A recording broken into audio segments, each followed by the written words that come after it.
Hey guys, good morning. Happy Monday. It's Daryl here. It's bright and early 7 a.m. here in Connecticut on the East Coast. Let me just say this, a quick note. My first video of the day is going to be coming out a little later now just because I have to adjust. My sister and her brother and my brother-in-law have so generously offered to give me a place to stay for next month while I'm working on a new apartment. And I have to adjust my schedules there. So my videos will be a little later for the next month. All right, getting right into this. I'm not being a wise ass. I'm not trying to bust ass here. But watching the Trump rally, I believe there was 2 Trump rallies. That I'm not sure about that, and it doesn't really matter at this point. I want to talk about the Trump rallies this weekend, Trump rallies this weekend in Ohio. And I realized that it made me feel uncomfortable. It made me feel anxious. It made me feel fearful. I also talked about how overwhelmingly looking out at that audience, it was people of my age, my color, without a doubt. And I gave those things some thought. And one of the biggest things was some of the quotes that I read in a few of the articles from people at that rally that truly scare me. How I see a relationship between people like flat earth believers and these people now that are just so committed to this Trump, this cult of Trump. 2 things I want to talk about too. The Department of Homeland Security in the last couple of days, there's been some talk, some articles on how the Department of Homeland Security is concerned that there's a growing group of Trump supporters and supposedly Donald Trump himself that believe that he will be reinstated in August. I've talked about this before, how there was actually second inauguration tickets. I forgot to post. I don't think I posted the picture of the tickets on my community page. I'll have to do that. But the Department of Homeland Security is seriously concerned. The FBI seriously concerned because they're afraid that this might incite violence again because of this hope, this belief, this nonsense theory that Trump himself seems to be pushing. That he said something along the lines of we'll be back in the White House before anybody, before you could even believe it, or there was a couple things that he said. There is no legal constitutional way for Donald Trump to come back into office, period. End of story. It's not possible. You know, if Biden were to be impeached, then Kamala Harris would become president. All right. Another theory out there, and this is what makes me wonder about the mindset of these Trump supporters. There's another conspiracy theory out there with that group that begins with Q, that supposedly Derek Chauvin, the Derek Chauvin in the trial, was not Derek Chauvin. Yeah, seriously. On certain websites related to I'll call them Q-tips for this video. There was a lot of comments that they don't believe that was Derek Chauvin. A lot of them believe that Derek Chauvin was taken out by, I don't know, Joe Biden, the Clintons, Hillary. I'm not joking here. I am not joking. This is something that a lot of people believe. Apparently, there's a lot of people that just don't understand that people age. That when you're put in a stressful environment, like being locked up in jail, a lot of people gain weight. I know a lot of my friends that were locked up in jail. You would think that they would lose weight, but a lot of them gained weight. Almost all of the people I know that went to jail gained weight. And they talked about how Derek Chauvin's face, it's not even the same features and all this other nonsense. This is a serious thing out there. And I heard another quote. I heard a couple of quotes. I talked about this in another video, that there was one lady there that said that it would take Jesus Christ coming down and telling her that Donald Trump did not win for her to believe it. And I gave that some thought. And I don't know if you call it a bad faith argument or I'll talk about proving a negative in a second, but I gave that some thought. And just like how this date keeps getting moved, how Trump was supposed to come back in early January, then it was January 20th, then it was the inauguration, then it was March 4th, I believe. Now it's August, and then after August, it's going to be another date. We all know that. We all see that. Just like these the conspiracy theorists. There's going to be a couple links down below, and it talks about why people believe this stuff and how they get caught up in this. And I'm gonna be honest with you guys. Back in around 2015, 2016, I actually almost fell for this. I hate to admit this, but this was really before I started making YouTube videos or anything, before I really got into politics.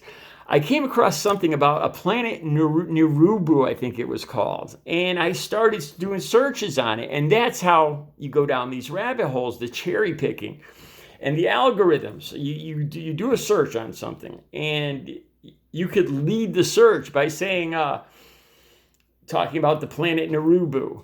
Supposedly it was a planet that was going to crash. I don't even honestly remember, because it was about 5 years ago, but I got caught up in this. I was going out with a girl at the time that I was driving her crazy talking about this, that I really started to believe that there was going to be a planet coming in from outside the solar system that was going to crash into the earth, or some nonsense like that. Because you start doing searches and cherry picking and evidence of Nirubu, and then you'll pull up pictures, and you just get deeper and deeper into this rabbit hole. And that's exactly what this group of people, these Trump supporters, are doing now. One thing I noticed with this group too is one thing I don't understand is how they blame this supposed fraud. There's about 5 or 6 different reasons for it: voting machines, mail-in voting, legal immigrants, Hugo Chavez, Italy Gate. I mean, they're right there. There's 4 or 5 totally unrelated excuses for supposed fraud. They're not related at all. See, I don't understand how people could look at that, and to me, that just shows that there is no clear evidence. It's people just, picking at threads. Another thing that I heard in these interviews that really concerned me was somebody, I forgot the quote. This is what it was. There was a couple of people that were interviewed at these Trump rallies, and I've heard people say this before. They said that while driving around, all the Trump signs that they saw throughout their town or whatever, they couldn't believe that Trump didn't win. And I gave this some thought, because in my town, there was a lot of Trump signs too, and there weren't a lot of Biden signs. And I gave this some thought, and it takes me back to the flat earthers and the conspiracy theory people. If I gave that some more thought, and the reasons for that, the personality of Trump supporters. Like, I've never been a proponent of these signs. I don't believe that putting a sign in your front yard is going to change the vote or get your opponent to win. I really think it's more about being kind of narcissistic and arrogant and saying, this is who I support. You got something to say about it, which fits right in to Donald Trump and his characters, or his character, and Trump supporters' character. But I gave it some more thought. The town I lived in, 7,000 people. At most, how many signs did I see? 200 maybe. What fraction of that? That's like about a 20th of the town. Does that tell me that overwhelmingly that town is going to vote for Trump? No. It just, all it says is that there's maybe one group of people had a lot of signs made and handed them out, which is exactly what happened, as I found out. And some other people just maybe went grassroots. Say the people that wanted Biden to win went grassroots, door to door, knocking on doors, which I think would be much more effective. But it reminds me of conspiracy theory people, the way they use something like that to validate their claim. like with flat earthers, one of their claims is they don't seem to be able to understand gravity. And they say this sentence all the time, that water always finds its level. In other words, water's always flat. You pour it into a bathtub and it's flat. And their argument is, if you look at a globe, water goes all the way around the globe. And they truly insist that this can't be, because water would just fall off the globe. People can't walk upside down under the earth. Like in Australia, they'd be upside down. And to most of us, this is nonsensical. This is ridiculous. We understand the scale of the earth and gravity and why water and everything else is pulled towards something of a large mass. And we all understand that. But to these flat earthers, that's the evidence. They see it with their eyes. Therefore, it must be. And anybody else is wrong, are sheep being misled. And you see this is the same thing that you see with like these people talking about the signs. Well, the signs must be the evidence. Or the Trump caravans on the highway. Just because one loud bunch of people get together on the internet. That's another thing too. In the links down below that I found, that the internet has aided conspiracy theorists. It's given them a place to get together and grow and kind of feed into each other, go down that rabbit hole, cherry picking, that whole thing again. And you get this group of people going down the highway or the signs in people's front yards, and they believe, well, in their mind, and it's cognitive dissonance too, where deep down they just don't want to see the facts. They don't, they just want to say that this is what I see with my eyes. I see a lot of signs. I see a lot of cars on the highway. Therefore, Trump won. He must have won. It's somebody cheated somewhere, and it's got to be this, or this. And it really has come down to such a similarity to conspiracy theorists and just people like flat earthers. I can't believe the similarities between flat earthers and people like Trump supporters. And that's why I think I felt so nervous watching this bunch of people. And I think in the back of my mind too, I realized that there's family members. And then you have media like Fox News and News One and One America all feeding into this. And they realize that there's money. These same people, these baby boomers, have a lot of money.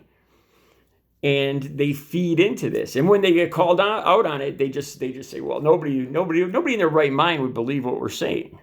That's what Fox News and several of these outlets said. Well, it's just entertainment, and they're just trying to make a quick buck off this. One more thing I want to talk about. Marjorie Taylor Greene said she would drop, she's accusing the FBI of the whole thing in January on the 6th. And she said she would drop it if the FBI would prove that it wasn't them. Now, again, most people with a basic education or common sense understand that that's trying to prove a negative. That's like saying that, can I prove that I didn't go for a walk yesterday? Or something like that. And I was gonna put links in this video to proving a negative, but then all I found were people that insist that you can prove a negative, which is just ways of trying to worm around an argument. But anyway, I think that's the thing that makes me so nervous, and what I see makes me anxious is when I see this group of people. I don't see them talking about making America great again this weekend with those Trump rallies. I see a bunch of angry people just insisting that in non-reality, something that didn't happen. And we all know, like I said before, anger is fear. And that's all I saw there. I gave that some more thought. If these people if anybody wanted to truly make America great again, wouldn't you talk about being prepared maybe for the next flu epidemic? There will be another epidemic with a virus, of course. Why not talk about, if you really want to make America great again, why not talk about the housing crisis? And there is a housing crisis. And the more I look into that, it's going to take at least a decade to catch up and build the homes that are necessary right now. We have a serious problem, as I know I don't have a home. Why not talk about that? Why not talk about wages, infrastructure with the collapse in Miami, buildings falling down? You look at other countries with these speed trains and all that. Why not talk, if you truly want to make America great again, all the mass shootings, why not talk about that? But nobody's talking about that, and that includes a lot of the Democrats too. We're talking about Mr. Potato Head and critical race theory, which nobody even knows what it is, but they don't want it because it's going to make them feel guilty. And this is why I feel anxious when I look at things like that, the Trump rally this weekend. I'll be back later with another video. You guys have a great Monday.